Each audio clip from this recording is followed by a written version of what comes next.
Assalamualaikum warahmatullahi wabarakatuh. Halo teman-teman semua, kembali lagi dengan saya Naila Yohana Putri.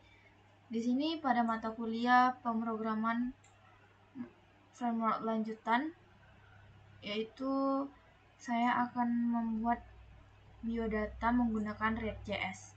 Jadi sebelumnya kita pengenalan dulu apa itu React.js. Nah, jadi pada mata kuliah pemrograman framework lanjutan pada kali ini, di sini saya sudah semester 4. Jadi pada semester kemarin saya sudah belajar pemrograman framework.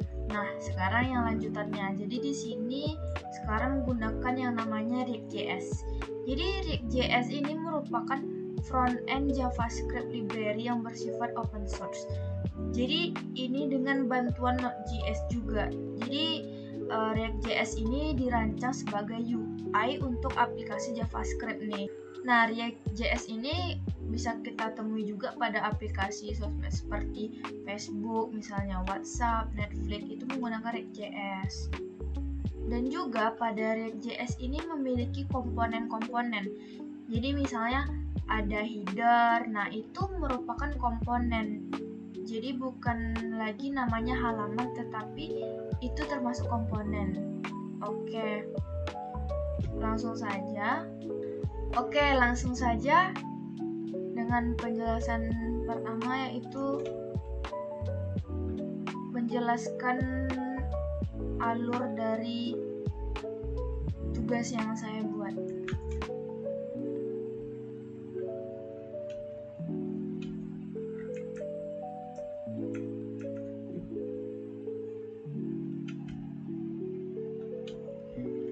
Nah, jadi di sini udah pertemuan 2, pertemuan pertama kemarin itu pengenalan, dan lanjut ini pertemuan 2 yaitu membuat project untuk di rumah nih. Nah, di sini saya sudah membuat project pertama. Kita mulai dari zona 1 yaitu ada planning.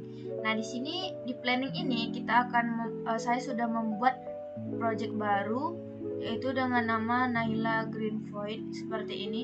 Bisa dilihat ini sudah terbuat menggunakan React.js. Nah, di sini perintahnya itu membuat komponen biodata diri, 6 child komponen, dan menerapkan juga styling custom CSS. Lalu juga akan masuk ke GitHub. Nah, di sini tampilan UI-nya atau wireframe-nya itu seperti ini saya buat konsepnya. Ada header, portfolio, dan footer.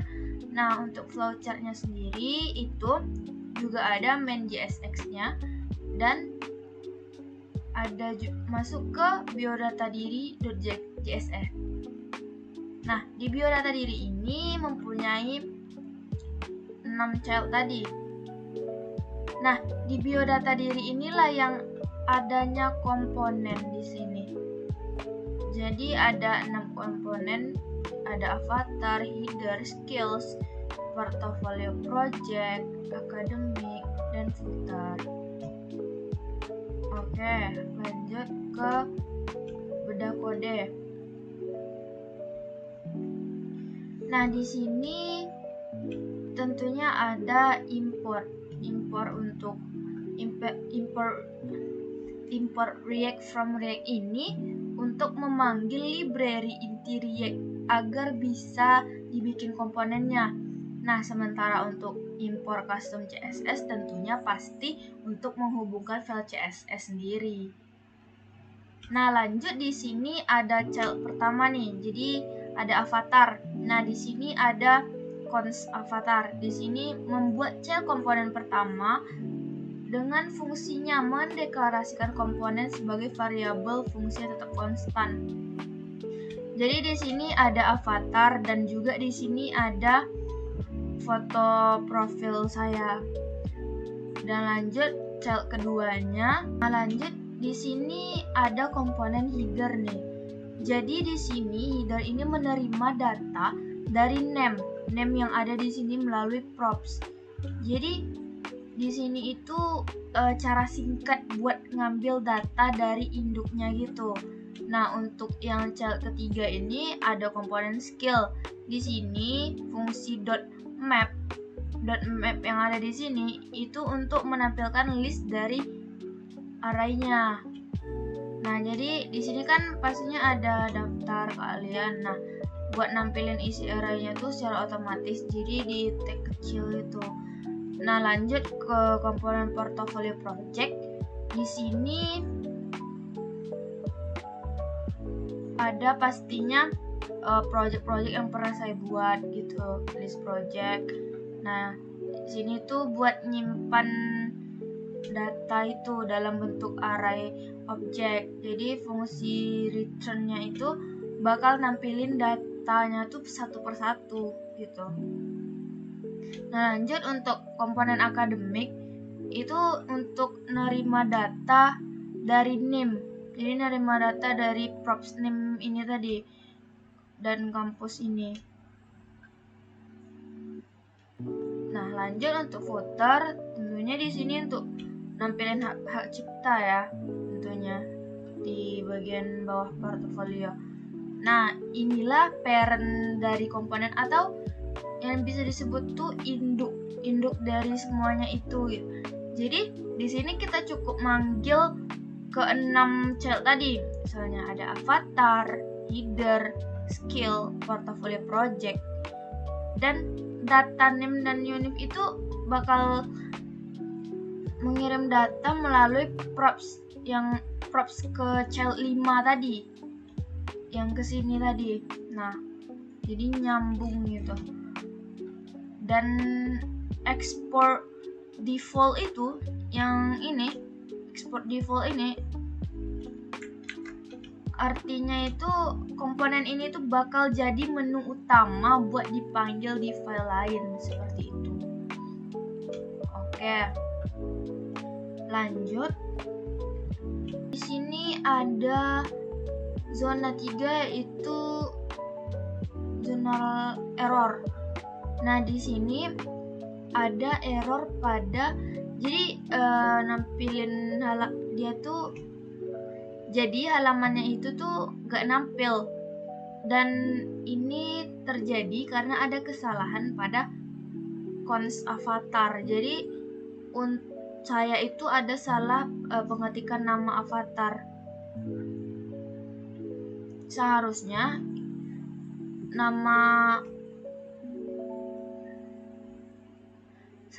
avatar ini tuh bersifat camel case, jadi harus huruf kapital di awal, sementara saya huruf kecil semuanya, jadi nampilin halaman kosong. Jadi solusinya itu saya mastiin fungsi komponen itu menggunakan camel case. Oke, kita coba lihat. Nah, coba kita lihat di sini. Ini saya tuliskan cons avatar. Avatarnya ini tuh huruf kecil semua. Coba kita lihat tampilannya. Apakah dia jalan?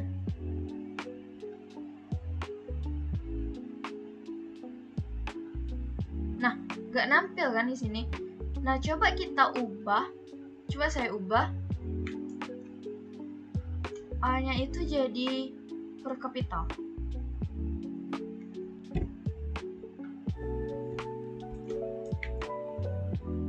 Oke, coba kita ubah. Nah, nampil di sini kan. Jadi itulah kesalahan kenapa komponen itu penulisannya harus menggunakan camel case, jadi huruf kapital itu di awal karena itu sudah aturan dari React sendiri. Oke, lanjut ke error kedua.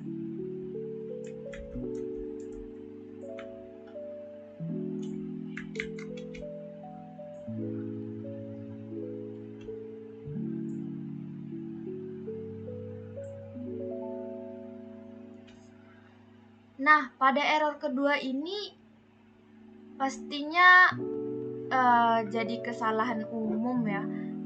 Kayak misalnya tagnya kelebihan atau tagnya lupa, tag penutupnya. Jadi di sini saya itu ada kesalahan pada tag penutupnya itu saya berlebih, jadinya menyebabkan error, yaitu transform failed with one error itu intermittent regular expression. Jadi di biodata diri.jsx. Coba kita lihat di biodata diri. Nah, ini kan masih nampil nih. Belum ada.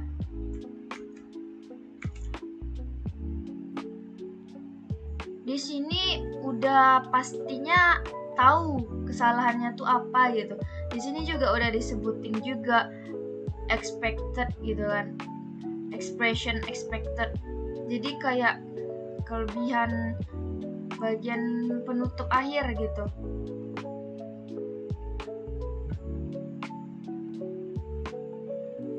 Nah, di tampilannya juga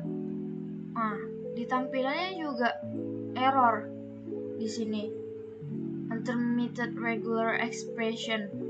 Jadi kita di React ini udah bisa ngelihat langsung kayak errornya tuh langsung dikasih tahu di mananya. Jadi kita tuh udah nggak susah lagi gitu nyari error tuh di mana gitu. Dan React ini juga dia tuh nggak pakai loading lagi. Misalnya kita biasanya kan buka halaman website itu, misalnya ada satu halaman ke halaman lain. Nah, itu tuh kan pastinya harus ada loadingnya gitu, ada loadingnya di sini gitu. Misalnya kita pindah dari sini misalnya kan. Nah, untuk React ini dia nggak perlu lagi loading karena dia tuh udah native gitu. Oke, kita lanjut untuk perbaikin errornya. Nah, coba kita di sini juga udah nampak ya merah meronanya. Coba kita hapus div-nya. Kita juga bisa lihat bahwa pasangan-pasangan ini tuh ada sendiri gitu, pasangan bagian awal dan akhir. Coba kita lihat. Nah, berhasil ya teman-teman.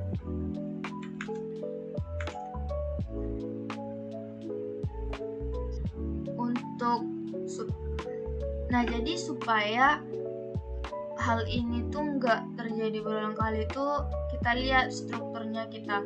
Misalnya kita tutup dulu untuk bagian misalnya kayak gini, kita tutup. Jadi kita tahu penutup awal dan akhirnya itu apa gitu. Lanjut untuk error ketiga. Nah, ini ada kesalahan penulisan sintaks raw function pada komponen akademik. Unexpected token katanya di biodata diri. Di bagian cons akademik di sini kayak ada yang hilang gitu.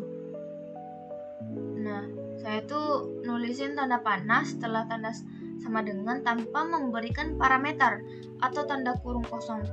Jadi React itu gak bisa ngenalin ini tuh sebagai fungsi yang valid. Jadi solusinya tuh saya nambahin tanda kurung props atau misalnya tanda kurung kosong gitu misalnya. Jadi strukturnya itu benar. Oke, di sini bisa kita lihat nih teman-teman. Ada merah, ada error, dan juga di terminal juga dikasih tahu errornya seperti tadi. Nah, coba kita lihat tampilannya. Apakah error? Nah, error ya teman-teman. Jadi coba kita perbaiki errornya. Kita tambahin di sini parameter props.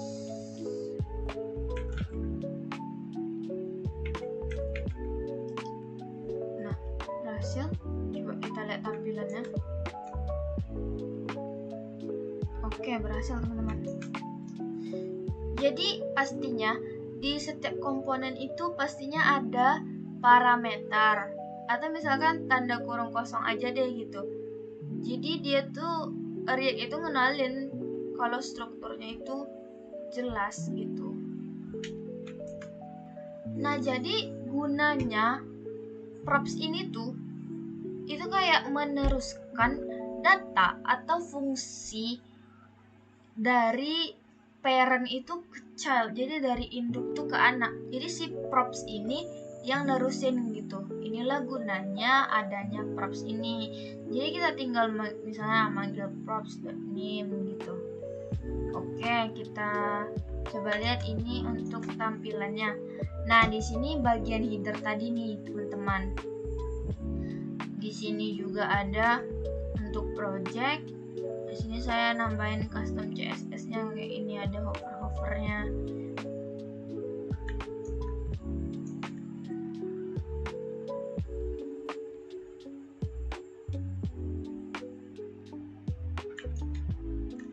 Avatar,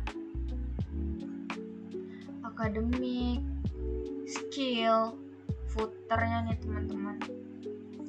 Oke, ini untuk tampilan saya, tampilan sederhana yang saya buat. Lanjut, kita jelasin untuk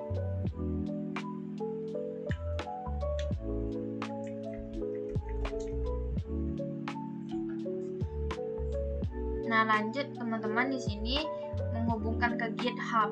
Jadi pastinya setiap project dari semester kemarin pun udah memakai GitHub juga. Jadi sampai sekarang pun juga masih pakai GitHub untuk masukin projectnya. Jadi tentunya kita udah biasa dengan GitHub. Jadi pertama pastinya kita inisialisasi dulu menggunakan git init di terminal, dan juga kita git add agar masuk ke staging areanya, teman-teman. Dan nggak lupa pula kalau misalkan project baru pastinya ada cocokin email dan username yang dipakai di GitHub, teman-teman. Jadi kita tuh nggak salah alamat gitu. Nah, nggak lupa juga untuk commit ya, teman-teman.